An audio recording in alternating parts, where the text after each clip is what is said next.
What is the future of Muslims in India, मैंने बहुत सोचा और जहन में दो जवाब आए कि हमें जहां काम करने की ज़रूरत है, एक एक्सटर्नल हमारी जो रिप्रेजेंटेशन हो रही है मीडिया के माध्यम से, एक उस पर, और एक इंटरनली हम लोगों को अपने अंदर भी झांकने की ज़रूरत है।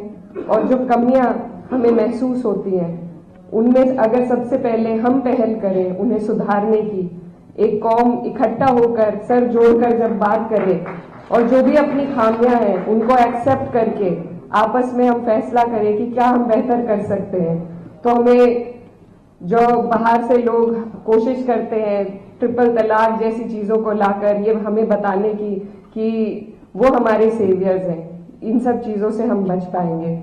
दूसरा, जो हमारा एक्सटर्नल रिप्रेजेंटेशन हो रहा है, जो परसेप्शन एक बनाया जा रहा है, उसको सुधारने के लिए सबसे ज्यादा हमें तालीम की जरूरत है। अगर हमारे लोग हमारे बीच से निकलकर हम सब लोग कोशिश करेंगे, मेहनत करेंगे कि हमारी आने वाली जो पीढ़ियां हैं वो बेहतर तालीम हासिल कर सके, ऐसी जगहों पर जा सके जहां से हम अपनी रिप्रेजेंटेशन बेहतर दिखा सके। मैं आपको बताना चाहती हूँ कि जब मैं स्कूल में पढ़ती थी तो मुझसे लोग अक्सर कहते थे कि you don't look like a Muslim. मैं हमेशा सोचती थी what does that mean, how does a Muslim look like and how not to look like a Muslim. तो जब हम लोग अपनी जहनियत को दूसरों के साथ शेयर करते हैं, उनसे बात करते हैं, तो हमें महसूस होता है कि मुझ में और किसी और कम्युनिटी में कोई खास फर्क नहीं है। हम सब ने एक हिस्ट्री एक्सपीरियंस करी है, हम एक मुल्क के लोग हैं, हमारी समस्याएं एक हैं। तो हमारे बीच में जो नफरत घोली जा रही है ये सिर्फ कुछ लोग पॉलिटिक्स के लिए कर रहे हैं, आगे बढ़ने के लिए कर रहे हैं। तो जब हम लोग डायलॉग को आगे बढ़ाएंगे, कम्युनिकेशंस करेंगे, सिर्फ अपनी कम्युनिटी में नहीं बल्कि और कम्युनिटीज में बैठकर।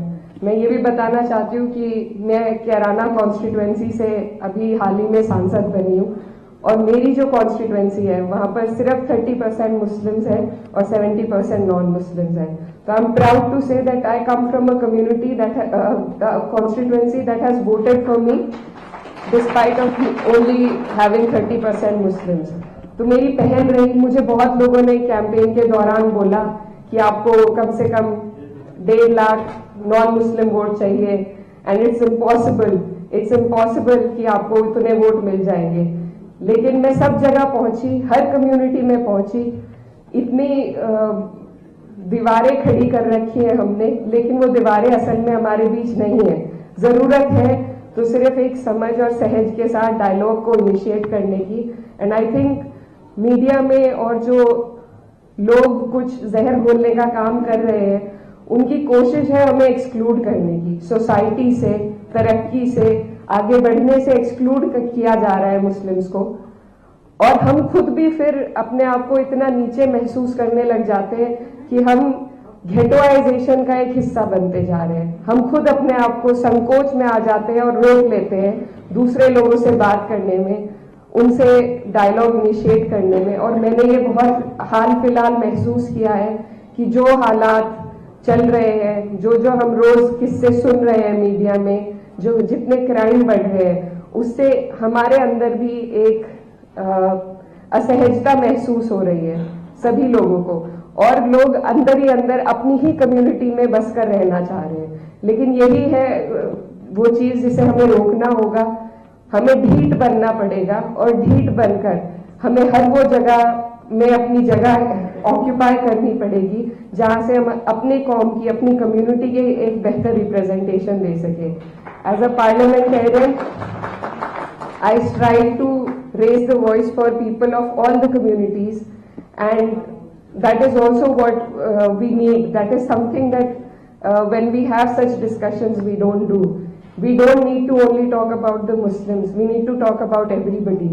And in these circles, in such circles especially, if I only talk about my community, then that is me being very selfish on my part. So if we expect selflessness, we need to do selfless things first. तो हमें सिर्फ अपनी नहीं, अपने जैसों की, हर उस व्यक्ति की आवाज उठानी पड़ेगी, क्योंकि यही हमारे देश की गंगा जमुनी तहजीब है जो एक तरफ से जिस पे वार हो रहा है और हम भी कहीं ना कहीं उसका शिकार होकर सिर्फ अपनी बात करने लगे हैं।